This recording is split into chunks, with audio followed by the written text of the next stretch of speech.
तो वेलकम है मेरे प्यारे दोस्तों। देखिए भाइयों और बहनों, यार क्या बताऊं, आप लोग सेमेस्टर 6 में पहुंच गए। अब आपका ग्रेजुएशन कंप्लीट होने वाला है।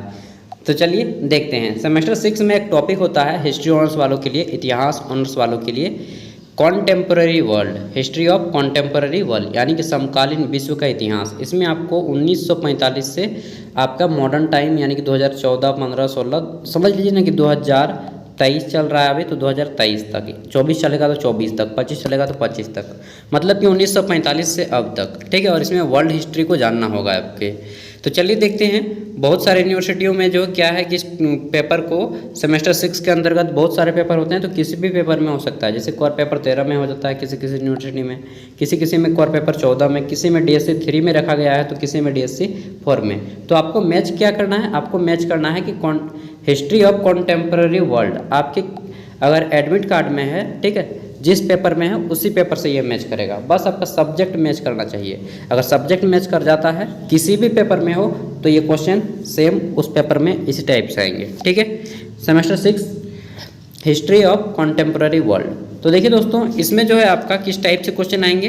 देखिए, इसमें सभी क्वेश्चन आपके सब्जेक्टिव है, इम्पोर्टेंट है, ठीक है, और आपके एग्जाम में भिड़ने वाले क्वेश्चन हैं। पहले मैं बता दूं कि इसमें आपके जो है टोटल 20 को क्वेश्चन हैं, और सभी आपके जितने भी मार्क्स हैं, मतलब जैसे झारखंड की यूनिवर्सिटियों में जनरली 16 मार्क्स का पूछा जाता है, और आप आउट ऑफ झारखंड में हैं तो मार्क्स अलग हो सकता है, बट क्वेश्चन सेम आएंगे।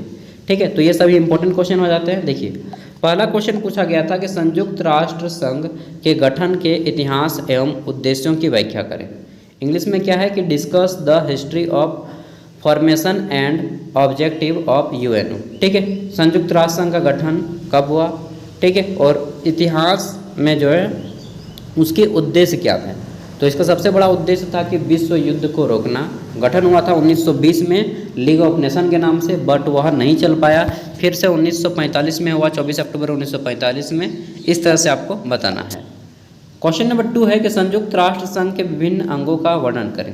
तो संयुक्त राष्ट्र संघ के विभिन्न अंग, जिसमें आपका आ जाता है कि सुरक्षा परिषद, महासभा, ठीक है, आर्थिक और सामाजिक परिषद, न्यास परिषद, अंतर्राष्ट्रीय न्यायालय, इस तरह से आपको बताने हैं सभी के बारे में, और उसका मुख्यालय कहाँ पे है। ठीक है, नेक्स्ट है 3 नंबर कि शीत युद्ध के कारणों का वर्णन करें। इंग्लिश में है कि describe the cause of world war, ठीक है, सॉरी कोल्ड वार। तो दोस्तों, शीत युद्ध कब से शुरू हुआ था? 1945 से शुरू हुआ था। 1945 से चला था 1991 तक। ठीक है, इसमें पूरा का पूरा विश्व 3 खेमों में बट गया था, एगो अमेरिका के पक्ष में, एगो रूस के पक्ष में, और एगो इन दोनों से अलग, जो कि वह तीसरी दुनिया कहलाता था। इस तरह से आपको बताना है। ठीक है, चौथा क्वेश्चन है कि शीत युद्ध की प्रकृति एवं प्रभावों की विवेचना करें। ठीक है, इंग्लिश में है कि distinguish nature and impact of cold वार। तो इसमें बताना है कि कोल्ड वार जब हुआ था तो अस्त्र शस्त्र तो सबके पास थे, लेकिन कोई भी हमला नहीं करता था।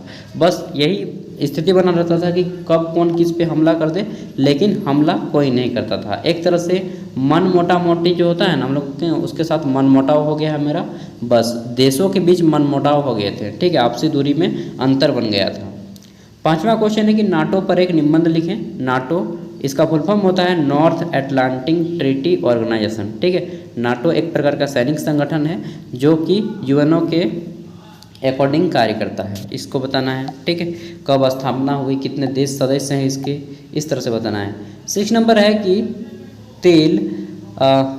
तेल राजनीति से आप क्या समझते हैं, इसे वर्तमान में या वर्तमान से किस प्रकार जोड़ते हैं और देखते हैं, अपने विचार रखें। तो what do you mean by oil politics, how do you relate in present and see keep your view. तो इसमें बताना है कि जितने भी विश्व के तेल निर्यातक देश हैं, जिसमें कि आपका जाता है सऊदी अरब, वहाँ पे बहुत ज़्यादा तेल निकलता है, ठीक है, पेट्रोल निकलता है। उसके बाद आपका आ जाता है कुवैत वगैरह, ईरान वगैरह। तो इसमें बताना है कि उनके बीच जो है किस तरह से पॉलिटिक्स खेला जाता है वर्ल्ड में। ठीक है, पॉलिटिक्स हर जगह है, बोलते हैं ना, चाहे आप फिल्म में जाइए, चाहे आप किसी भी फील्ड में जाइए, पॉलिटिक्स हर जगह है। ठीक है, 7 नंबर है नारी मुक्ति आंदोलन पर लेख लिखें। इंग्लिश में है कि write an essay on women liberation. ठीक है, नेक्स्ट देखिए, तो यहाँ पे 8 नंबर हमारा क्वेश्चन है कि बांग्लादेश में मुक्ति आंदोलन कैसे घटित हुआ और भारत में इसमें कैसी भूमिका निभाई, व्याख्या करें। इंग्लिश में है कि हाउ डज आपका liberation movement occur in Bangladesh and what role did India play in it, discuss. ठीक है, तो दोस्तों अगर देखा जाए तो बांग्लादेश जब बना था 1971 में, शेख मुजीब रहमान इसके प्रथम क्या बोले हैं प्रधानमंत्री थे। तो बांग्लादेश जो बना था ना भारत के कारण ही बना था, अगर भारत साथ नहीं देता तो कभी नहीं बन पाता। यह पहले पूर्वी पाकिस्तान के नाम से जाना जाता था। इस तरह से आपको पूरा इतिहास बताना है। 9 नंबर में है कि भारत के परिप्रेक्ष्य में नाभिक की राजनीति पर एक लेख लिखें। इंग्लिश में है कि write an essay on nuclear policy in respect to India. तो इसमें बताना है कि जो है नाभिक के परिप्रेक्ष्य मतलब भारत में अपना पहला परमाणु परीक्षण कब किया, भारत में कितने मिसाइल हैं, ठीक है, अन्य देशों के साथ इसकी क्या तुलना की जा सकती है, इन सबको बताना है। पहला परमाणु परीक्षण 1974 में पोखरण में हुआ था, राजस्थान में, याद है आपको। ठीक है, इस तरह से बताना है। और भारत की सेना के बारे में भी फिर बता देना है। फिर DRDO के बारे में अगर आप जानते हैं, नाम सुने होंगे DRDO, तो इसके बारे में भी बताना है। ठीक है, डिफेंस रिसर्च डेवलपमेंट ऑर्गेनाइजेशन। आगे देख लेते हैं। तो यहाँ पे है कि वारसा समझौता पर एक निबंध लिखें। वारसा पैक्ट क्या था, ठीक, और यह किन देशों के बीच में हुआ था, इसको बताना है।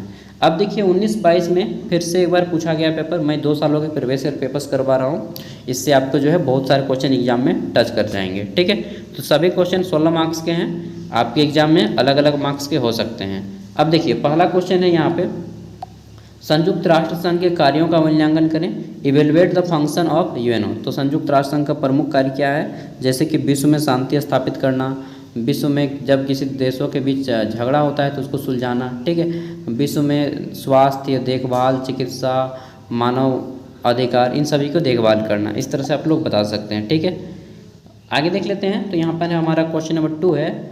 इसमें पूछा गया है, अरे यार ये सर्कल कहाँ से आ गया, संयुक्त राष्ट्र संघ से जुड़े विभिन्न संस्थाओं का वर्णन करें। Describe various agency affiliated with UNO। तो आप लोग बता सकते हैं कि संयुक्त राष्ट्र संघ के बहुत सारी संस्थाएं जुड़ी हैं, जैसे कि यूनिसेफ जुड़ा है, ठीक है, और उसके बाद बता सकते हैं कि विश्व बैंक जुड़ा है। ठीक है, नेक्स्ट आप लोग बता सकते हैं कि इसके साथ जो है आपका क्या बोलते हैं, बहुत सारे संगठन जुड़े हैं। वर्ल्ड बैंक जुड़ा है, इंटरनेशनल मॉनेटरी फंड जुड़ा है, जिसको अंतर्राष्ट्रीय मुद्रा कोष बोलते हैं, ठीक है, IMF। तो इस तरह से बहुत सारे संगठन इसके जो हैं जुड़े हुए हैं, इसके बारे में बताना है। आगे देख लेते हैं। तो यहाँ पे फिर पूछा गया है कि शीत युद्ध के समापन के कारणों का विवरण प्रस्तुत करें। डिटेल्स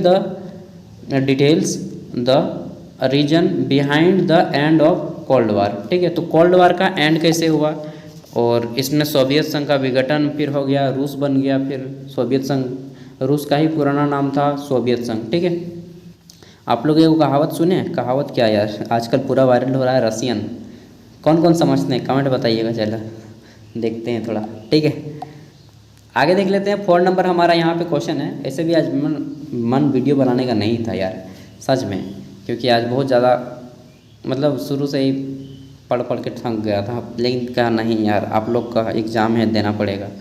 4 नंबर क्वेश्चन है कि समकालीन विश्व के विभिन्न सैनिक गठबंधनों की भूमिका की विवेचना करें। इंग्लिश में है कि discuss the role of various military alliance in the contemporary world. ठीक है, तो समकालीन विश्व में विभिन्न सैनिक गठबंधन, जैसे कि होता है ना कि मित्र शक्ति सैन्य अभ्यास, विभिन्न देशों के साथ जो सैन्य अभ्यास होता है, इसके बारे में बता देना है आपको।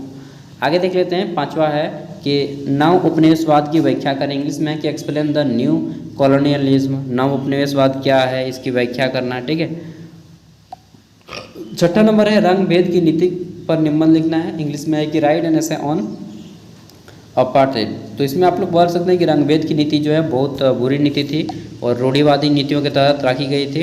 इसमें जो है सबसे ज़्यादा झेल भारत और आपका दक्षिण अफ्रीका में पड़ा। दक्षिण अफ्रीका में सबसे प्रथम जो ब्लैक मतलब क्या बोल सकते हैं काले राष्ट्रपति बने थे कौन, नेल्सन मंडेला। ठीक है, इस तरह से बता सकते हैं। 7 नंबर में है कि 1950 से 2001 के बीच में हुई तकनीकी विकासों का मूल्यांकन करें। इंग्लिश में है कि evaluate the technological development between 1950 to 2001। ठीक है, नेक्स्ट देख लेते हैं 8 नंबर क्वेश्चन। तो इसमें पूछा गया है कि क्या पूछा गया है, discuss the role of space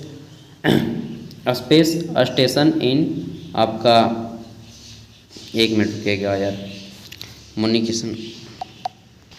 चलिए क्या बताएं, मतलब खाना खा के पानी नहीं पिया था ना तो अजीब लग रहा था।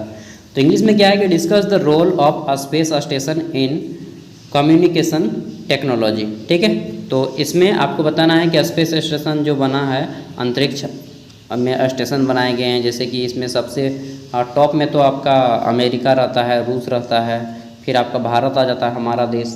ठीक है, मेला सुने हैं, मेरा भारत प्यारा भारत, क्या क्या बोलता है यार भूल गए हैं।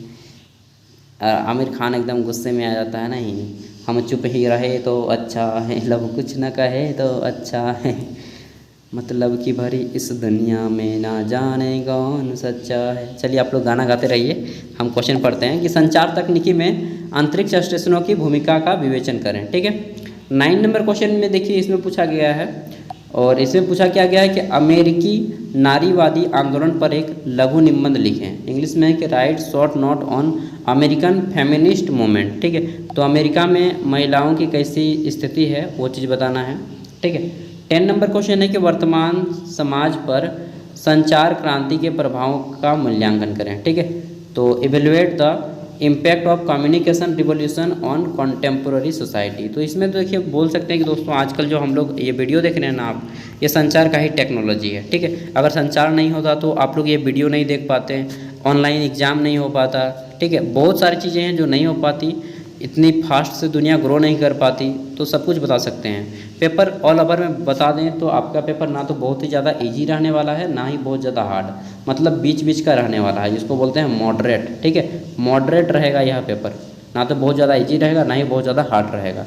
मतलब इसमें नंबर भी आएंगे जो आपके ना तो बहुत कम आएंगे, ना ही बहुत ज़्यादा आएंगे, बीच बीच का आएगा। ठीक है, तो चलिए ऑल ओवर में पेपर अच्छा रहेगा आपका। इस जितने भी क्वेश्चन हैं सभी क्वेश्चन को आप लोग सॉल्व करके जाइएगा, 50-50 वर्ड करके लिख लीजिएगा।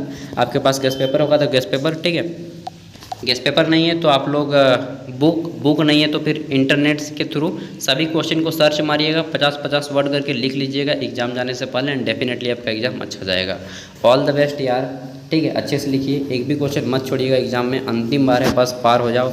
उसके बाद भाई आपको पढ़ने लिखने के मतलब ज़रूरत है तो कीजिएगा, नहीं तो नहीं कीजिएगा, आपका बेसिक पढ़ाई कंप्लीट हो जाएगा। Thank you, all the best, अच्छे से एग्जाम दें, बाय।